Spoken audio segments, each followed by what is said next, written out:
Hello, my name is John, and today we'll be reading Memo to Trump Haters. This president just might save your lives by Kelley, Townhall. Posted April 3rd, 2018. With his unique historical perspective, Kelley, author of Lessons from Fallen Civilizations, writes for readers who are concerned about America's decline. His work has been featured on the cover of Townhall magazine.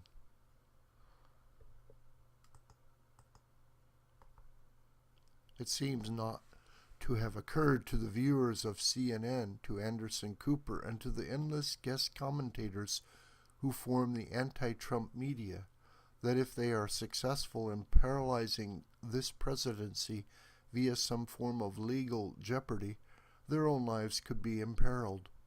They appear utterly convinced that Trump must be stopped for a myriad of reasons, but especially before he can order a preemptive strike on North Korea. Yet it seems that their abject hatred for Trump has blinded them from seeing that we are rapidly moving toward a new Cuban Missile Crisis, where, in addition to the Korean Peninsula, the lives of millions of American liberals and non-liberals in Honolulu, San Francisco, and Los Angeles could also be at stake.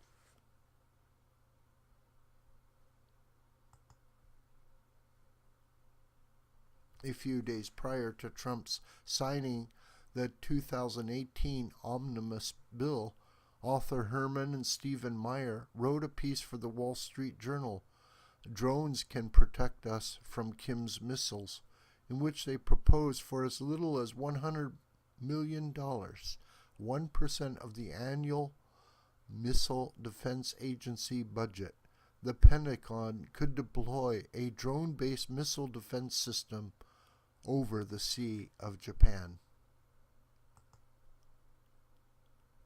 They point out that there is already a drone-based system in place which detects the launch of North Korean missiles in their boost phase. Moreover, this same system could easily be equipped with a weapon system that shoots a missile down close enough to its launch site to send the debris back onto North Korean soil, thereby not endangering our troops or allies.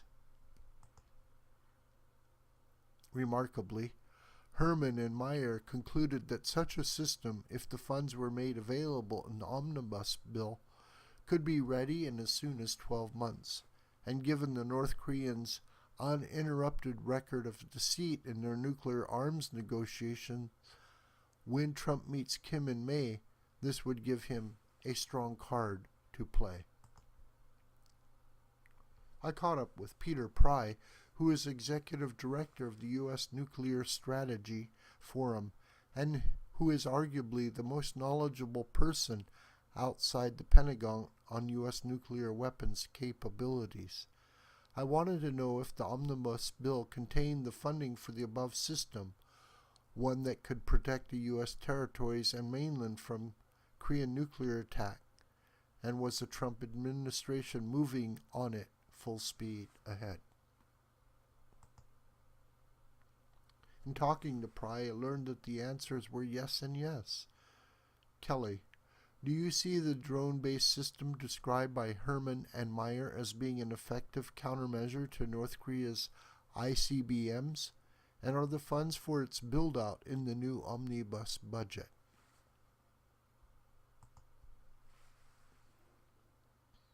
Pry, it is in the budget, and yes, the technology is real. It is something we could put in place. It's not the total solution, but it's a whole lot better than what we have now. A more perfect version will take longer to build, but there is no reason why we can't put air-to-air missiles on our Predator drones and do so in 12 months or sooner. DoD, Department of Defense, is crashing on this right now. Kelley, that's great news. Are there no roadblocks to getting this system deployed before Kim can target cities on the American West Coast? Pry, there are people in the State Department, mostly Obama holdovers, who will argue if we put drones armed with missiles into their North Korean airspace, this will be an act of war. Kelley, therefore, you don't see a way for us over the next 12 months to arm those drones over the Sea of Japan? Pry, we'll need more time to equip them with longer range missiles, but I would argue that even if we put them into North Korean airspace, this would be an act of self-defense due to all the threats this regime has leveled at the U.S. We legally have the right to defend ourselves, given that we are technically still at war with North Korea. Kelley, could you comment upon the Aegis ship-based systems we have deployed? Do you see them as integral to protecting U.S. cities? Pry, absolutely. It is one of our best options and we have it now.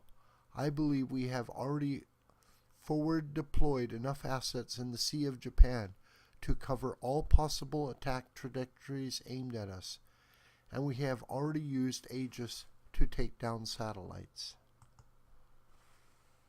Kelley, this brings me to ask you why you think that the drone systems are not a total solution.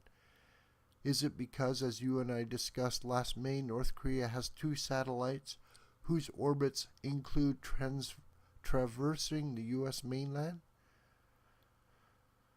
Pry, that's right. We ought to use the Aegis to take out both of those satellites, both of which could be armed with advanced EMP electromagnetic pulse weapons, which have the capability to shut down the entire U.S. grid, an existential threat to us. Kelley, should negotiation between Kim and Trump fail, what do you feel should be our response? Pry, many of the so-called experts have written that there are no good military options. That's not true. We could use 3 aircraft carrier groups to surgically take out the ICBM threat to the U.S. in 3 to 6 hours. But before we do that, the first thing we should do is take out those satellites. If one or both have EMP weapons on board, equipped for salvage use, that is designed to detonate even if the vehicle were destroyed. That would be it for us. Kelley, unless we take those satellites out when one is over an ocean and the other over a polar cap. Pry, correct. We could do this with a minimum loss of human life. As James Woolsey, former director of the CIA, and I have advocated, after we take them out, we have a strategic pause and offer negotiations to Russia, China, and North Korea. Up to this point, no other administration has launched even a symbolic act which demonstrates that we are serious about a military option. It would be the lowest risk operation in terms of loss of life, but at the same time, it would eliminate the greatest form of military threat to us as posed by North Korea.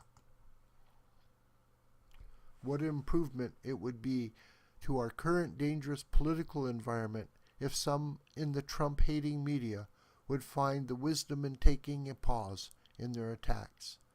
But that is probably too much to hope for. This video is a production of School of the White Crane. My name is John Brook, and you can reach me through commentary on this video or through my Gmail listed here. Please share this video with family and friends and on social media. May God richly bless you.